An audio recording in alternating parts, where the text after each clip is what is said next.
먼저 말씀과 함께 나와 있는 요약을 읽겠습니다. 스가랴는 또한 하나님의 명을 받아 세상을 두루 감찰하는 네 대의 병거를 환상 중에 봅니다. 또한 대제사장 여호수아는 하나님께서 친히 세우신 종임을 명확히 하는 환상도 봅니다. 은과 금으로 만든 면류관을 여호수아에게 씌움으로 여호와의 전을 건축하고 이스라엘을 재건한 새싹이라고 하는 칭호를 받습니다. 7장에서는 이스라엘 백성들의 질문에 답하는 하나님의 모습도 볼 수 있습니다. 베델에 거주하는 사람들은 제사장과 선지자들에게 바벨론 포로 기간 동안 정기적으로 행하던 금식을 계속해야 하는지를 묻습니다. 이에 하나님은 스가랴를 통해 대답하시기를 바벨론에서 행하던 금식은 의례적으로 행한 것일 뿐 진정성이 없었음을 꾸짖으십니다. 나아가 진실한 재판과 인애와 긍휼이야말로 하나님께서 기뻐하시는 금식임을 다시 한번 천명합니다. 오늘 이 새벽에 저희가 함께 본 스가랴 6장과 7장을 간단히 정리하자면 이 두 장의 말씀에는 하나의 환상과 세 개의 계시의 말씀이 나오고 있습니다. 6장 처음에는 스가랴가 보았던 8개의 환상 중에 마지막이라고 할 수 있는 네 병거의 환상이 나옵니다. 이어서 세 개의 예언의 말씀이 기록되어 있는데 그 예언이 시작할 때마다 여호와의 말씀이 임하여라는 표현으로 말씀이 시작됩니다. 6장 9절을 보시면 여호와의 말씀이 내게 임하여 이르시되라고 기록되어 있습니다. 이 말씀이 하나님의 영이 임하여서 하나님의 전하시는 그 계시를 말씀하는 그 시작이라고 할 수 있겠습니다. 또 7장 1절에 보시면 여호와의 말씀이 스가랴에게 임하니라 라고 또 기록되어 있습니다. 7장 8절에도 여호와의 말씀이 스가랴에게 임하여 이르시되 라고 기록되어 있는데 이렇게 기록된 곳들마다 스가랴서에서 여호와의 말씀이 임하여 이렇게 하나님의 계시의 말씀을 전한다 하는 그 시작의 선언의 말씀이라고 할 수 있겠습니다. 오늘 이 6장과 7장의 말씀을 통해서 보면 우리가 첫 번째로 우리가 알게 되는 것은 하나님의 나라는 생명력 있는 작은 것에서부터 시작한다라는 것을 알 수가 있습니다. 6장 말씀에는 8개의 환상 중에 마지막 환상인 네 병거의 환상이 나온다고 말씀드렸습니다. 근데 이 네 병거의 환상도 그렇고 그 뒤에 이어지는 6장 계시의 말씀들은 1장부터 6장까지 나오는 모든 하나님의 계시의 말씀의 결론적인 이야기라고 할 수 있습니다.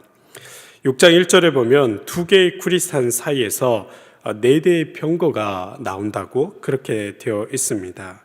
이 구리산은 하나님의 처소를 상징하는 것인데 이것은 실제로 구리로 만들어진 그런 산을 의미한다기보다는 아침에 여명이 동터오는 그런 모습을 보여주는 것이라고 할 수 있습니다. 여러분, 새벽이 깜깜한데요. 이 두 산이 이렇게 펼쳐져 있고 그 사이에 해가 힘있게 돋게 되면 이 붉은 빛이 쫙 그 산을 둘러싸게 되죠.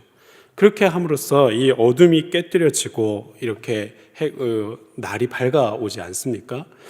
마찬가지로 바벨론 포로라고 하는 짙은 어둠 속에 살아가고 있는 이 이스라엘 민족들에게 하나님의 해가 떠올라서 그들에게 빛을 비추어 주시는 것입니다. 하나님의 산에서부터 어둠을 깨뜨리는 빛이 일어나서 그 산이 붉은 빛으로 물들게 되고 또 빛이 그 어둠 속에서 신음하고 있었던 바벨론 포로들에게 비추어지며 이제 아침이 밝아옴을 보여주고 있는 그런 환상입니다. 이 소망의 빛을 따라서 네 대의 병거가 나오는데 5절 말씀에서는 이것이 하나님 앞에 서 있다가 세상을 향해 나가는 하늘의 네 개의 바람이라고 그렇게 얘기를 합니다. 그리고 이 병거는 남쪽과 북쪽으로 가는데 특별히 북쪽으로는 두 대의 병거가 이동하게 되죠. 그런데 이 북쪽이 뭘 상징하냐면 바벨론 땅을 상징합니다. 이스라엘이 있던 지역에서부터 끌려갔던 그 바벨론의 땅이 북쪽 땅입니다. 그래서 그 북쪽 땅으로 하나님의 이 영이 가서 그것을 정복하고 심판하고 하나님의 백성들에게 안녕을 주기 위해서 친히 가신다는 것입니다. 이것들은 돌아다니면서 하나님의 백성들이 어떻게 살고 있는지 그렇게 정찰하여 볼 뿐만 아니라 그들에게 희망의 메시지를 전하고 이제 주께서 그들을 승리케 하심을 알려주는 것입니다. 또한 실제적으로 해방하시는 것입니다. 시편 30편 5절에 보면 그의 노염은 잠깐이요 그의 은총은 평생이로다. 저녁에는 울음이 깃들일지라도 아침에는 기쁨이 오리로다. 하나님의 모든 진노의 때가 이제 끝이 나고 소망의 여명이 밝아오고 있습니다 하는 것을 알려주는 환상이 바로 이와 같은 네 병거의 환상인 것입니다. 이 환상에 이어서 하나님의 말씀이 그들에게 전해지는데 이 스가랴를 통해서 이야기되죠. 이것은 하나님의 성전이 다시 세워질 것이라는 겁니다. 여러분, 하나님의 진노의 상징이 무엇이었습니까? 그것은 하나님의 이름으로 불리던 성전마저도 무너지는 그와 같은 일이었죠. 이제 다시 이들을 세워갈 때에는 가장 먼저 하나님의 성전이 복구되고 하나님의 성전이 다시 세워져서 그들 가운데 하나님께서 함께 계신다 하는 것을 보여주는 것입니다. 이제 하나님께서 떠나는 것이 아니라 하나님께서 돌아오십니다. 그리고 그들 가운데 거주하시는 것을 보여주는 상징적 의미로 이 성전이 다시 세워지는 것입니다. 그런데 이 성전을 세우는 일을 위해서 두 사람이 세워집니다. 첫 번째 한 사람은 대제사장 여호수아라고 하는 사람입니다. 이 사람에게 금으로 된 면류관을 만들어서 그 사람을 영화롭게 하면서 머리에 관을 씌우는 것이 있고, 또 한 사람은 셋싹이라고 불리는 그 사람을 세워서 이 두 사람을 통해서 성전을 일구어 가게 됩니다. 여기서 제가 첫 번째로 말씀드렸던 이 말씀 가운데 있는 하나님의 뜻을 알 수 있는데요.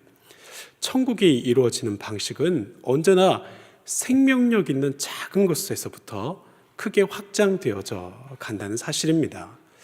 예수님께서도 겨자씨의 비유를 말씀하시죠. 작은 겨자씨가 있습니다.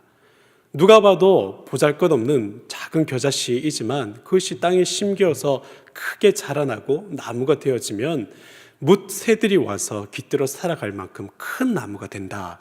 이것이 천국의 모양이라고 그렇게 예수님께서 말씀하지 않습니까? 근데 이 겨자씨의 비밀은 뭐냐면 작기도 작지만 그 안에 하나님의 생명력이 담겨 있으니 자라나는 것입니다. 새 싹이라고 하고 있지만 이 싹이라는 것이 그저 작다 하는 것이 아니라 그 가운데 생명력이 있어서 돌을 이기고 이 땅을 깨치고 그렇게 일어나는 것입니다. 이 작은 생명력 있는 것에서부터 하나님의 천국이 시작됩니다. 우리가 늘 기도할 때마다 담임 목사님을 위해서 기도를 합니다. 그것은 담임 목사님께서 이 교회의 영적인 원천으로 세워져야 하기 때문입니다. 그분을 영화롭게 하는 것들도 여러분 한 개인을 높이는 것이라기보다는 이 제단을 세우는 첫 번째 출발이기 때문에 그렇습니다.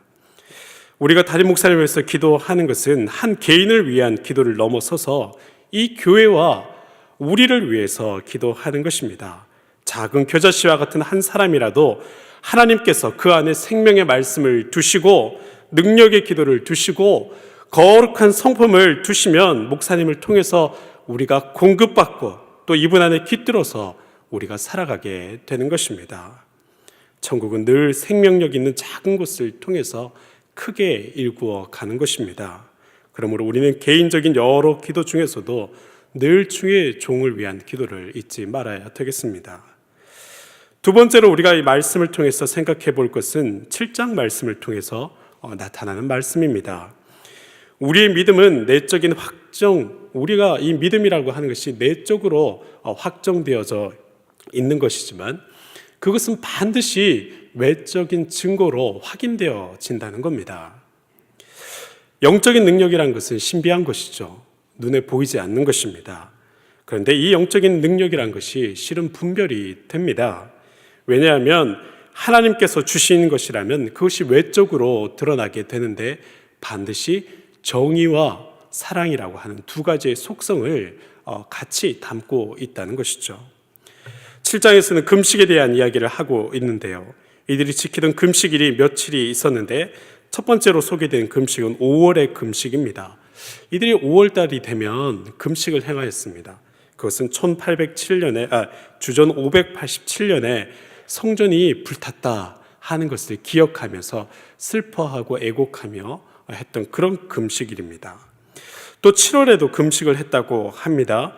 예루살렘 성전이 함락된 직후에 임명됐던 총독 그다랴가 암살된 것을 기억하기 위해서 했던 것일 수도 있고요.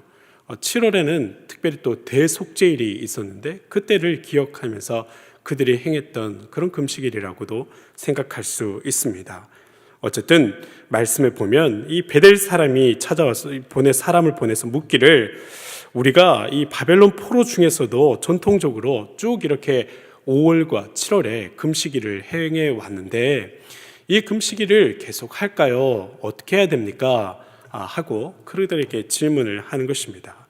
그때 이 스가랴를 통해서 하나님이 금식의 참된 의미를 깨우쳐 주십니다. 여러분, 이 금식이라고 하는 것은 모든 사람에게 사실 필요합니다. 우리도 때때로 금식을 행해야 됩니다. 우리의 신앙의 성장을 위해서도 필요하고요. 요즘 같은 시절에는 이 육신의 건강을 위해서도 금식이 필요합니다. 일부러라도 금식을 하게 되죠.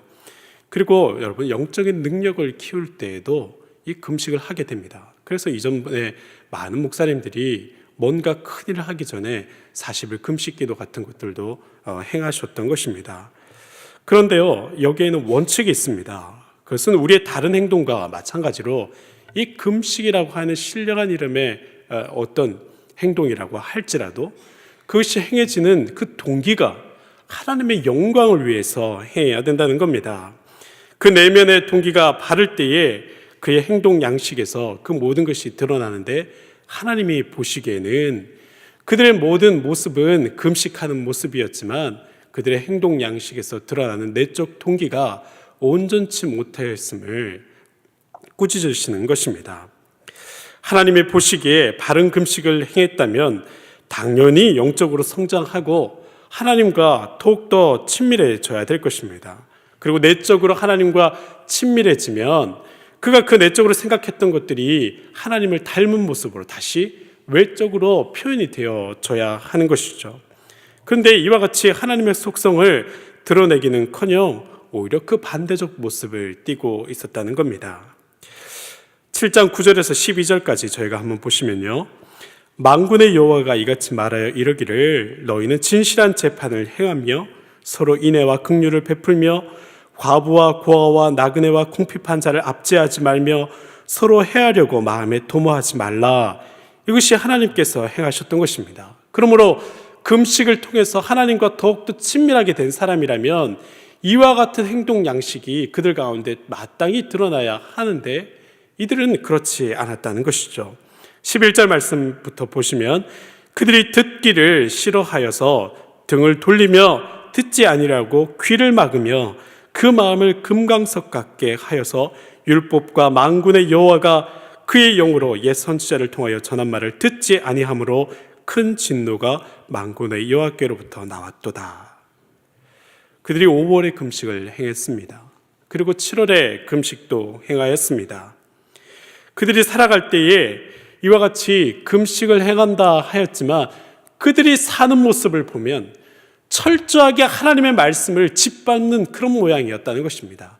하나님의 말씀으로부터 등 돌리는 모습이었다는 것입니다. 하나님의 말씀이 들려졌지만 귀를 막고 있고 마음을 금강석같이 마치 다이아몬드같이 단단하게 하고 도무지 받아들이려고 하지 않았다. 이것이 하나님의 평가였던 것입니다. 5절에 주께서 이렇게 가슴 아픈 말씀을 하시죠. 그 금식이 나를 위한 것이냐 하고 이렇게 이 사람들에게 되묻고 있는 것입니다. 여러분, 우리의 행동은 마음의 외적 표현입니다. 그래서 마음이 어떤 모양이냐에 따라서 표정도 달라지게 되어 있고 말하는 본새도 달라지게 되어 있습니다. 그 행동을 보면 참과 거짓이 구별됩니다. 예수님이 이 사람을 볼 때에 그 사람의 열매를 보라고 그렇게 말씀하십니다. 이 어떤 사람들이 종교적 언어를 사용하는 것 같지만 그 사람이 하는 말이 참인지 거짓인지는 열매를 보면서 구별이 된다는 겁니다. 하나님을 위해서 금식한다면서 하나님의 말씀을 철저하게 짓밟고 하나님의 금하신 일을 행한다면 그것은 하나님을 위해서 한 일이 아니라고 주님께서 그렇게 선언하시는 것입니다. 예배를 함께 드리면서 분열을 조장한다든지 주의 제자를 지칭하면서 거짓을 수단으로 삼는다든지 이와 같은 모습은 양립할 수 없는 그런 모양입니다. 여러분 떠들며 말하지 않아도 그 사람이 행한 일을 통해서 성도들의 연합이 일어나게 되고 질서가 생겨나게 되면 이것이야말로 내적인 믿음이 외적으로 증거된 것이라고 그렇게도 얘기할 수 있을 것입니다. 그러므로 우리가 하나님 앞에 설 때에 한 주간의 삶을 돌아보면서 늘 내가 이룬 입술의 열매, 만남의 열매, 선택의 열매들이 무엇이있는지를 돌아봐야 됩니다. 우리가 예배 안에 서 있는 것뿐만 아니라 나의 행동 양식들이 나의 믿음의 진실함을 가려줄 중요한 증거가 되어지기 때문입니다. 하나님은 중심을 보십니다. 그리고 그 중심을 따라 복을 주시는 그런 분인 것을 믿으시기 바랍니다. 이제 함께 같이 기도하겠습니다. 첫 번째는 하나님 나라의 생명을 가진 작은 씨앗이 되게 하소서. 특별히 교회를 위해서 우리 담임 목사님을 세워주소서. 이렇게 함께 기도하겠습니다. 두 번째는 내 중심의 믿음이 삶의 열매로 온전히 드러나게 하옵소서. 참되고 능력 있는 믿음 되어서 하나님께 인정받게 하소서. 그렇게 자신을 위해서 같이 기도하겠습니다. 함께 기도합니다. 주여 믿습니다. 주여 믿습니다. 주여 믿습니다.